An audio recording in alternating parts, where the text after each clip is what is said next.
ঈদ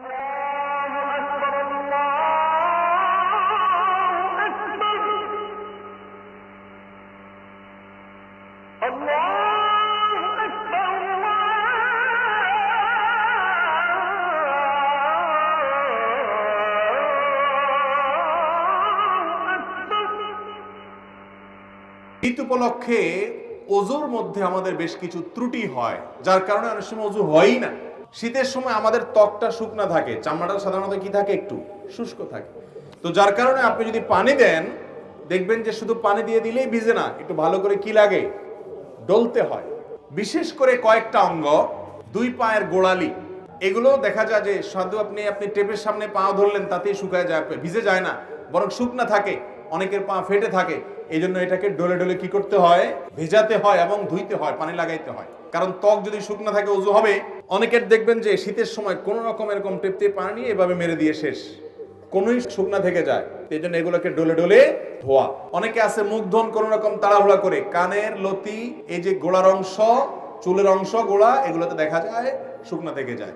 নবী করিম সাল্লাল্লাহু আলাইহি ওয়াসাল্লাম বলেছেন, ওয়াইলুল লিল আকাবি মিনান নার, তোমাদের পায়ের গিরা গোড়ালি এগুলোকে জাহান্নামের আগুন থেকে বাঁচাবা, কারণ এগুলো যদি শুকনা থেকে যায় সেগুলো জান্নাতে যাবে না, জাহান্নামে যাবে। এজন্য শীতের মৌসুমে বিশেষভাবে আমাদের ওযুর এই অঙ্গগুলো যেন শুকনা না থাকে সেজন্য ডলে ডলে ওযু করতে হবে। এটা একটা গুরুত্বপূর্ণ মাসআলা। আর ওযুর ক্ষেত্রে আপনারা একটা হাদিস নিশ্চয় খেয়াল করে থাকবেন যে নবী করিম সাল্লাল্লাহু আলাইহি সাল্লাম যেখানে ওযুর কথা বলেছেন সেখানে ইসবাগের কথা বলেছেন। আসবিগুল ওযু, আসবিগুল ওযু আই আকমিলুল ওযু, মানে ওযুকে পূর্ণাঙ্গভাবে করো, ভালোভাবে করো। ওযুতে কোনো প্রকার অলসতা করতে হয় না। আমরা দেখা যায় গরমের সময় খুব লম্বা সময় নিয়ে ওযু করি, শীতের সময় আসলে দেখবেন মসজিদের ওযুখানাতে মানুষ নাই। আসর মাগরিব এশা এই সময় তো ওযুখানা দেখবেন যে খালি, অন্য সময় সিরিয়াল পড়ে থাকে। এর একটা কারণ হলো যে ওই যে ওযু ধরে রাখার চেষ্টা করে অনেকে, আবার অনেকে ওযু করে ঠিক আছে কিন্তু করলেও খুব হুলস্থুল করে, 1 মিনিটের ভিতরে ওযু শেষ। কারণ ঠান্ডা থেকে বাঁচার জন্য কোন রকম পানি মেরে দিয়ে দৌড় দেয়। এটা তো ওযু হবে না ভাইরা আমার, যদি শুকনা থাকে। 2 নম্বর মাসআলা হলো, যদি কেউ চান শীতের সময় পাও ধোবেন না, বিশেষ করে অনেকে আছেন এজমার রোগী, তাদের পাও ভিজাইলে অসুবিধা হয়, পায়ে পানি লাগালে তাদের সমস্যা দেখা দেয়। সমস্যা হোক বা না হোক, সর্বাবস্থায় আপনি চাইলে শীতের সময় শুধু না অন্য সময়ও করতে পারেন। শীতের সময় বেশি দরকার, সেজন্য শীতের আমল হিসেবে বলছি। আপনি চাইলে পূর্ণাঙ্গ ওযু করলেন, কথার কথা দুপুর বেলায় বা সকাল বেলায় ওযু করলেন, হাত ধুলেন, মুখ ধুলেন, মাথা মাসা করলেন এবং পাও ধুলেন। পাও ধোয়ার পর অর্থাৎ পূর্ণাঙ্গ ওযু করার পর ওযু অবস্থায় যদি আপনি মোজা পরেন এবং মোজাটা যদি চামড়ার হয়, চামড়া মোজা হলে সর্বসম্মতিক্রমে মাসা হয়ে যাবে। কাপড়ের মোজা হলে মাসা হবে কিনা ইখতিলাফ আছে। তবে আমাদের আজকাল যেসব মোজা পাওয়া যায় একেবারে পাতলা, পরলে পার ভিতরে ফাঁকা দেখা যায়, এটা পরে নরমালি হাঁটা যায় না অনেক দূর পর্যন্ত, এগুলো তো মাসা কোনো হওয়ার কোনো সুযোগ নেই। তো যাই হোক, আপনি যদি ওযু করার পর এরকম মোজা পরেন তাহলে সেক্ষেত্রে সেই মোজা পরা অবস্থায় আপনার বাড়িতে অবস্থান থাকাকালীন করলে 24 ঘন্টার মধ্যে ওই মোজা খোলা ছাড়া আপনি ওযু করতে পারবেন। কিভাবে? আপনি হাত ধুলেন, মুখ ধুলেন, মাথা মাসে করলেন, পা ধোয়ার সময় আসলে আপনি ভিজা হাত দিয়া পায়ের উপরে, তলায় না, উপরে এরকম করে একটা টান দিলেন ডান পায়ে, আবার আরেক হাত ভিজায়া বাম পায়ে এরকম একটা টান দিলেন, বা ভিজা হাত দিয়া দোনো পাও আপনি টান দিলেন। তো এইভাবে মাসাহ করার মাধ্যমে পাও ধোয়ার কাজ হয়ে যায়।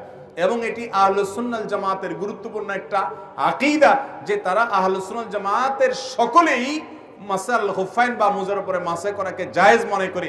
নবী করিম সাল্লাল্লাহু আলাইহি সাল্লাম মাসা করেছেন, আলী রাদিয়াল্লাহু তাআলা কে নির্দেশ করেছেন, বিধায় মুজার উপরে মাসা করলে সওয়াব কোনো কম হবে। আমাদের সমাজে কেউ মুজার উপরে মাসা করলে অনেক মুরব্বীরাও বলে যে বাবা এই বয়সে তোমরা মুজা ধরছো, হ্যাঁ এখন তো সাহস করো পাও ধো। না ভাই, মুজার উপরে মাসা করলে সওয়াব একটুও কম হবে না। তো শীতের মৌসুম বিশেষ করে মুজার উপরে মাসা করা আমলটি করা যেতে পারে। অনেক মুরব্বী আছে, অনেক অসুস্থ মানুষ আছে, এজমার রোগী আছে, কষ্ট হয়, তারপরও সে মুজার উপরে মাসা করে না, না জানার কারণে। তো ভাইরা আমার, মুজার উপরে মাসা করা যায় চাইলে, অন্য সময়ও করা যায়, শীতের সময় বেশি দরকার, সেজন্য এটা শীতের মাসালা হিসেবে বললাম। নাম্বার 3, তৃতীয়ত একটা গুরুত্বপূর্ণ মাসআলা হলো, শীত যখন তীব্র হয়, অনেক হাড় কাঁপানো শীত যখন শুরু হয়, দেখবেন যে গ্রামে শহরে, বিশেষ করে গ্রামে বেশি দেখা যায় অনেকে চাদর মুড়ি দিয়ে নামাজ পড়েন। আছে না নাই? চাদর মুড়ি দিয়ে নামাজ পড়েন, অর্থাৎ এমন ভাবে চাদর পরেন যে নাকটা সহকারে ঢাকেন, যাতে করে নাক দিয়া ওই যে আপনার কুয়াশা টুয়াশা না ঢুকতে পারে, যাতে করে শীতে চেহারাটা কষ্ট না হয়। সেজন্য পুরো চেহারা ঢেকে শুধু চোখ দুটো খোলা রেখে অনেকে চাদর পরেন, আছে না এরকম? মাথা আপনি চাদরে লাগান, কোনো অসুবিধা নেই, কিন্তু আপনি মুখ ঢাকেন তাহলে সেটা মাকরু হবে। নবী করিম সাল্লাল্লাহু আলাইহি সাল্লাম মুখ ঢেকে সালাত আদায় করতে, নামাজ পড়তে নিষেধ করেছেন। অতএব শীতের সময় এই মাসআলাটা না জানার কারণে আমাদের অনেক ভাইরা আছেন যে এরকম পুরাটা মুড়ি দিয়ে নামাজ পড়েন। মহিলা হোক আর পুরুষ হোক, সকলের জন্য এক মাসআলা যে শীতের সময় হোক আর গরমের সময় হোক মুখ ঢেকে নামাজ পড়বেন না, নামাজের সময় মুখ খোলা রাখতে হবে। হ্যাঁ, কোন মহিলা এমন কোন জায়গায় যদি নামাজ পড়েন সেখানে গায়রে মারাম পুরুষ আসা যাওয়া করে, তাহলে পর্দার খাতিরে তিনি ঢাকতে পারেন, যদি তার অন্য কোনো জায়গায় নামাজ পড়ার সুযোগ ব্যবস্থা না থাকে। কিন্তু সাধারণ অবস্থাতে এটা করা যাবে না। এই জন্য ভাইরা আমার, শীতের সময় মাসআলাটাও মাথায় রাখতে হবে যেন মুখ ঢাকা না হয় আমাদের চাদর দিয়ে। অনেকে মাফলার দিয়েও করে, চাদর না, মাফলারে এমন ভাবে পেঁচায় শুধু চোখ দুটো বাইরে হয়ে থাকে এবং নাক মুখ সব মাফলারে পেঁচানো থাকে। এরকম করলে নামাজ হয়ে যাবে, কিন্তু ত্রুটিপূর্ণ হবে এবং মাকরু হবে।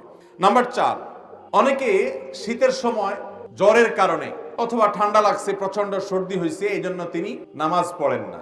এখন কথা হলো যে আমার শীতের মৌসুমে জ্বর বা ঠান্ডা এমন ভাবে লাগছে যে আমি ওযু করতে গেলে অসুস্থ হয়ে যাব, তাহলে তার জন্য নামাজ মাফ কিনা? উত্তর হলো নামাজ মাফ না। তিনি প্রয়োজনে পানি গরম করে ওযু করবেন। পানি গরম করে ওযু করে যদি তিনি তার এই কষ্ট দূর করতে পারেন তাহলে ফাবিহা ওয়া নি'মা, ভালো। আর যদি না পারেন, গরম পানি করার মতো কোনো আয়োজন তার কাছে নাই এবং এত ঠান্ডা পানি যেটা ব্যবহার করলে তার অঙ্গহানি হতে পারে, অঙ্গ অবশ হয়ে যেতে পারে, অসুস্থতা দীর্ঘস্থায়ী হয়ে যেতে পারে, কষ্ট অনেক বেশি হতে পারে, সীমাহীন হতে পারে, অসহনীয় পর্যায়ের কষ্ট হতে পারে, এরকম মনে হলে সেরকম ঠান্ডা আমাদের দেশে খুব বেশি পড়ে না। যদি এরকম হয় তাহলে সে ব্যক্তি তায়াম্মুম করতে পারবে, তারপরেও নামাজ ত্যাগ করার সুযোগ।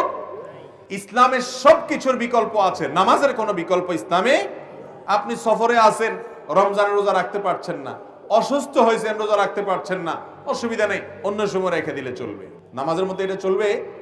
অসুস্থ আছেন আপনি, নামাজ অন্য সময় পড়লে হবে না, ওই অবস্থাতেই পড়তে হবে। দাঁড়ায় না পারলে বসে পড়বেন, বসে না পারলে শুয়ে পড়বেন। আপনি নামাজ হাত নাড়াতে পারছেন না, ইশারা করে পড়বেন, কিন্তু আপনাকে পড়তে হবে। মোহতারাম হাজিরিন, সেই নামাজ আমরা অনেকে পড়ি না, অনেকে অবহেলা করি। ইসলামের নামাজের চাইতে গুরুত্বপূর্ণ কোনো আমল আর নাই। আপনি অন্য কোনো আমল করেন বা না করেন, নামাজ না পড়ার কোনো সুযোগ আল্লাহ তাআলা আমাদেরকে বোঝার তৌফিক দান করুন। তাহলে ভাইরা আমার, 4 নম্বর মাসআলা হলো যে শীতের সময় জ্বর ঠান্ডা সর্দি যাই হোক না কেন, নামাজ ত্যাগ করা যাবে না, ওযু ত্যাগ করা যাবে না। প্রয়োজনে গরম পানি দিয়ে করবেন, প্রয়োজনে গরম পানির কোনো অ্যারেঞ্জমেন্ট না থাকলে আপনি তায়াম্মুম করবেন। গরম পানির কোনো ব্যবস্থা নাই, এটা জেলখানায় হতে পারে, বাসা বাড়িতে সবাই আশেপাশে চুলা আছে, চাইলেই গরম পানির ব্যবস্থা করা যায়, ফ্লাস্কে রেখে আপনি ওযু করতে পারেন। 5 নম্বর মাসআলা হলো, অনেকে জানতে চান শীতের সময় যে এই যে শীত বস্ত্র দানের কথা একটু আগে আমরা বললাম, শীতের সময়ের একটা গুরুত্বপূর্ণ কাজ হলো শীতার্ত মানুষের শীত বস্ত্রের ব্যবস্থা করা। এখন প্রশ্ন হলো, যাকাতের টাকা দিয়ে শীত বস্ত্র দেওয়া যাবে কিনা? তো এর উত্তর হলো, যাকাতের টাকায় শীত বস্ত্র দেওয়া যাবে ওই ব্যক্তিকে যে ব্যক্তি যাকাতের হকদার, তার শীত বস্ত্র কেনার টাকা নাই, তখন আপনি তাকে শীতের কাপড় কিনে দিলেন, যাকাতের টাকা থেকে এটা জায়েজ আছে। কিন্তু আমরা সুন্নাহ ফাউন্ডেশন থেকে বা আরো বিভিন্ন সামাজিক সংগঠনগুলো যে শীতবস্ত্র বিতরণের উদ্যোগ নিয়ে থাকে, সেখানে যাকাতের টাকা আপনারা দিবেন না। আমরাও বলি যে আমাদের এখানে কেউ যাকাতের টাকা দিবেন না, কারণ আমরা যখন বিভিন্ন এলাকাতে গরিব দুঃখীদের মধ্যে শীতের কাপড় দেই, তখন কে যাকাতের হকদার আর কে যাকাতের হকদার না, এটা এতটা বেছে বেছে দেওয়া সম্ভব হয় না। যার কারণে যাকাতের টাকা দিয়ে শীতের কাপড় দিলে আপনার জানাশোনা কোনো গরিব যিনি অবশ্যই যাকাতের হকদার, তাকে আপনি দিতে পারবেন, কোনো অসুবিধা নেই। নাম্বার 6, একটা গুরুত্বপূর্ণ মাসআলা হলো, শীতের সময় অনেকে দেখা গেল শুধু চাদর গায়ে দিয়ে নামাজ পড়ছেন, তো চাদরের ভিতরেই হাতটা থাকে, হাত উঠানো, হাত বাঁধা, এই মুভমেন্ট করা, এই সবগুলো চাদরের ভিতরে করা, কারণ বাইরে করলে শীত লাগে। এই রোগটা আছে না নাই, এটাও হাদিসে পরিষ্কার ভাবে নিষেধ। আপনি যদি এক কাপড়ে, যে কাপড়ে নামাজ পড়েন, ধরেন আপনি চাদরে নামাজ পড়ছেন, তো আপনি হাত উঠানোর জন্য, হাত বাঁধার জন্য চাদরের বাইরে হাতটা বের করে নেবেন। আর যদি জামা গায়ে দেওয়া থাকে তাহলে তার বাইর করার কিছু নেই, হাতার ভিতরে হাত থাকাই যথেষ্ট। কিন্তু চাদরের ভিতরে যদি আপনি নামাজ পড়েন বা আপনি বড় কোনো কাপড়ে নামাজ পড়েন, তাহলে সেক্ষেত্রে শীতের জন্য ভিতরে ভিতরে আপনি সেরে ফেললেন, হাতটার বাইর করলেন না, নামাজ হয়ে যাবে, কিন্তু এটা মাকরু এবং অনুচিত কাজ। শীতের সময় এই কাজটা অনেক বেশি হয়ে থাকে, এটা লক্ষ্য রাখতে হবে। এটা 6 নম্বর মাসআলা। 7 নম্বর মাসআলা হলো, শীত একটু বেশি হলে গরমের সময় দেখা যায় গরম একটু বেশি হলে কিছু মানুষ দেখবেন যে শীতের মা বাপ 14 গোষ্ঠী তুলে গালি দেয়। দেখছেন আপনারা? গালিগুলো তো আর আপনাদের কারো অজানা না, আশেপাশে বিভিন্ন মানুষ দেয় না?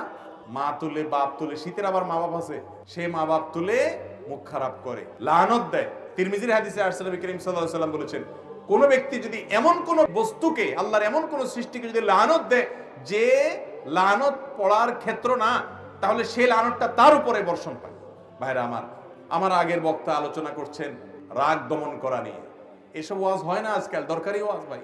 রাগ দমন করতে হবে। অনেক নামাজি মানুষ কিন্তু বদমেজাজি আছে না নাই? দাড়িওয়ালা মানুষ সবই ঠিক আছে মাশাআল্লাহ, মেজাজটা এত বিশ্রী যে একজন ইমানদার এত বিশ্রী আচরণ হওয়ার কথা। অতএব ভাইরা আমার, শীতের তীব্রতায় বা গরমের তীব্রতায় কোন অবস্থাতে শীত বা গরমকে গালমন্দ করা, লানতান করা, অভিশাপ দেওয়া বা বাজে কথা বলা, এটা জাহেল মানুষের কাজ। ইমানদার তো শীত যত তীব্র হবে তার জাহান্নামের কথা তত বেশি স্মরণ হবে, সে তত আরো ভালো কথা বলবে, আরো বিনম্র হবে, আল্লাহর কাছে পানা চাইবে, বাজে কথা বলবে না। আল্লাহ তাআলা আমাদের সবাইকে এই শীতের মৌসুমে আল্লাহকে সন্তুষ্ট করার মতো আমলগুলো করে যাওয়ার তৌফিক দান করুন। এবং শীত উপলক্ষে যেসব মাসআলার ব্যাপারে আমাদের বিশেষ যত্ন থাকা উচিত, সতর্ক থাকা উচিত, সেগুলোর পরে আমরা যেন বিশেষভাবে সতর্ক থাকতে পারি, যত্নশীল থাকতে পারি। আল্লাহ তাআলা আমাকে আপনাকে আমাদের সবাইকে আমল করার তৌফিক দান করুন।